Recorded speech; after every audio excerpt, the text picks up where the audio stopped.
গতকাল ১৯ মার্চ বুধবার রাজধানীর জাতীয় প্রেস ক্লাবে তোফাজ্জল হোসেন মানিক মিয়া হলে একটি মতবিনিময় সভা অনুষ্ঠিত হয়।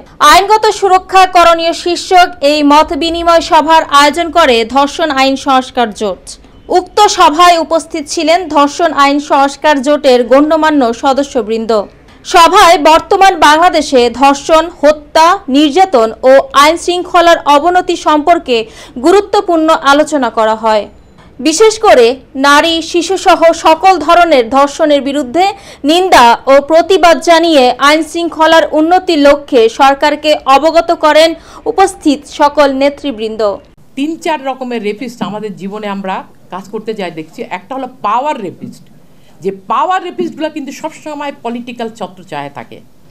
আর একটা স্যাডিস্ট যাদের থাকে, যাদের হলো এই বিকৃত রুচি, বিভিন্নভাবে ছোটোবেলার থেকে তারা নিজেরাও ভিকটিম ছিল কোনো সময়, সেই জায়গাটা কিন্তু সেই আছে এখানে। এই জায়গাগুলোতে কাজ করার জন্যে আমাদের যেই ধরনের মানুষ, যে একজন মেয়ে সেক্সুয়াল হ্যারাসমেন্টের শিকার, সে স্কুলে যাওয়ার পথে বা কলেজে যাওয়ার পথে সেক্সুয়াল হ্যারাসমেন্টের শিকার হবে না, তাহলেই আমাদের যে বাল্যবিবাহটা, সেই আইনটাকে বাস্তবায়ন করা সম্ভব। কারণ 15-16 বছরের মেয়েকে তারা বাসায় রাখতে নিরাপত্তা দিতে পারে না, সরকার তাদের নিরাপত্তা দিতে পারে না। আরেক দিকে আমাদের শিশু চাইল্ড রিস্ট্রেন্ট, ম্যারেজ রিস্ট্রেন্ট অ্যাক্টের মধ্যে যেটা 19 ধারা, সেটা আমরা উঠাবার কথা বলছি। আরেকটা জিনিস আমার খুব মনে হয় যে আমাদের দেশে একজন শিশুর প্রতি যদি এই যে ধর্ষণের একটা অপরাধ হয়, সেটাকে কিন্তু সমাজের লোকরা কিন্তু অন্যভাবে ঠিক একটা দেখে না। এই যে পিডোফাইল একটা শব্দ ব্যবহার করে বিদেশে, যেটাকে আমি যেটাকে কি বলা হয়, বাল্যকামিতা, এই আইডিয়াটা কিন্তু বাংলাদেশে নাই। কারণ একটা 14 বছর মেয়েকে তো বিয়ে দিতে পারছে, এবং বিয়ের পরে সে যখন তার স্বামীর সাথে তার কি সম্মতি দেওয়ার সেই মানসিকতা হয়েছে, সেই কথাগুলো কিন্তু আমাদের আসতে হবে। যে সম্মতির প্রসঙ্গে একটা মেয়ের বয়স কতটুকু হতে হবে, সেটা কিন্তু খুব শক্তভাবে আমাদের আইনের মধ্যে আসতে হবে। সম্মতি কে দেয়, কখন দেয়, কিভাবে দেয়, যদি এই সম্মতির ব্যাপারটাই আমি না বুঝি, তাইলে আমি যেটাকে মনে করছি একটা স্বাভাবিক সম্পর্ক, এটা হয়তো যে অন্যদিকে এটা মনে করছে জোরপূর্বক।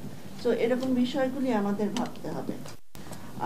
এইখানে অন্তর্বর্তীকালীন সরকার যে উদ্যোগ নিয়েছে, আমার মনে হয় এটা একটা ভালো জিনিস। আমি খুব হতাশ হই এই কারণে যে এই যে আপনারা এতক্ষণ ধরে এত ধর্ষণের কথা বললেন, এত এক পক্ষের কথা বললেন। যেই ছেলেটি ধর্ষণ করে সেই ছেলেটি কিন্তু আমার ছেলে, সেই ছেলেটি কিন্তু আপনার ভাইয়ের ছেলে, সেই ছেলেটি কিন্তু এই সমাজের ছেলে। আমার মনে পড়ে গেল এই মুহূর্তে, আমি যখন হোটেল ইলিশিয়ামে একটি বাচ্চা ছেলে খুন হয়েছিল, আমি তখন ঢাকার অ্যাডিশনাল ডিস্ট্রিক্ট জাজ। আমি সেই খুনের মামলায় আমি যাবজ্জীবন কারাদণ্ড দিয়েছিলাম, ফাঁসি দেইনি। তখন আমি বলেছিলাম আমার জাজমেন্টে যে এই যে যারা তাকে খুন করেছে তারা 18-19 বছরের ছেলে, জাস্ট তারা অ্যাডাল্ট হয়েছে, যার ফলে শিশু আইনের কোনো সুবিধা তারা পায়নি।